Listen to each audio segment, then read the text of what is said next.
Okay, we're passing Signpost City.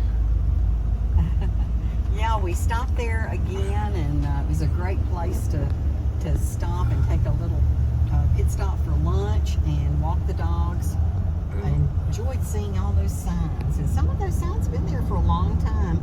They estimated they have around 100,000 of those signs. But this is greater downtown Watson Lake. And there's the grocery store. And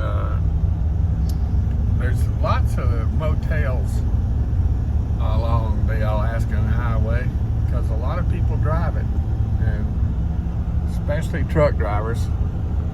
And when they get to a point where they're tired, they have to pull over. And the other thing that we noticed about Alaska is there are a lot of Taiwanese, not Taiwan, Thai.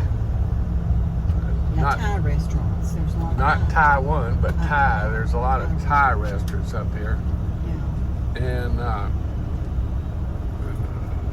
nothing looks really new.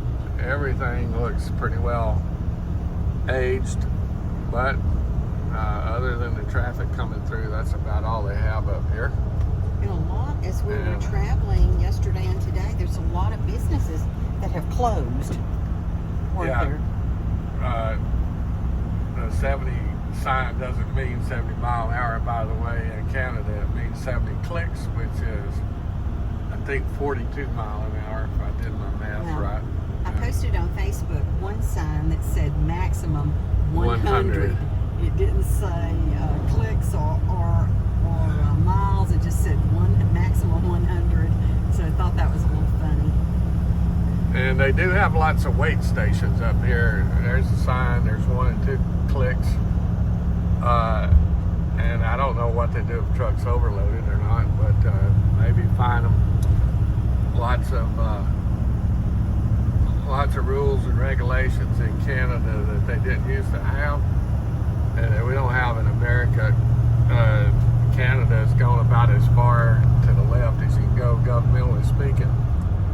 And I can tell when the people talk about taxes up here that they're not at all happy with what they're paying and what they're getting. But it's probably that way everywhere. We all seem like we're overtaxed, which in most cases we are. There was an important thing when we stopped at the signpost and the visitor center. We had cell service. We don't have cell service most of the time.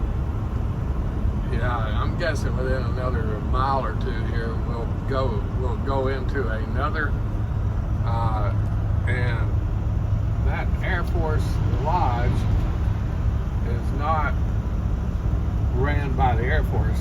There's a story behind that. What is that story? Do you remember? You told me.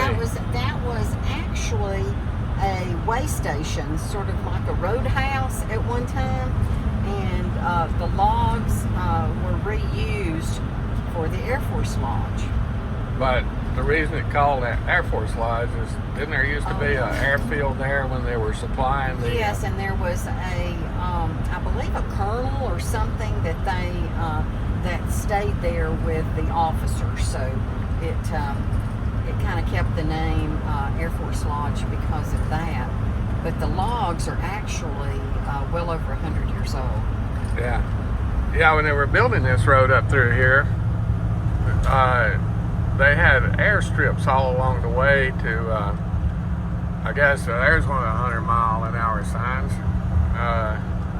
But they had these airfields up through here to communicate and to supply logistics, medicines, and things like that they needed. And that was a lodge for the Air Force officers that flew the planes that brought the supplies. And it just kept its name, but it's not associated with the Air Force now. It's a civilian organization. But we're on the road again, about to lose cell service. And we're in British Columbia now. Oh yeah, big thing. We're in British Columbia. But this end of British Columbia is no different than the Yukon. It is desolate. And we've got 600 miles to get to Dawson City, which is milepost 1 of this road. But and it is fairly well traveled with trucks, supply trucks, and RVers coming up through here. And one of the things I've noticed is an incredible amount of motorcyclists which travel this road. And some of them have little camp trailers behind their motorcycle. And the other thing that we've noticed a lot of is bicyclists up here riding the Alaska Highway. And I don't know about being 600 miles out from the nearest population on a bicycle in bear country, but we see an incredible amount of people doing that, and more power to them. They're a lot more healthier than I am, I'm sure. But happy trails. Happy trails.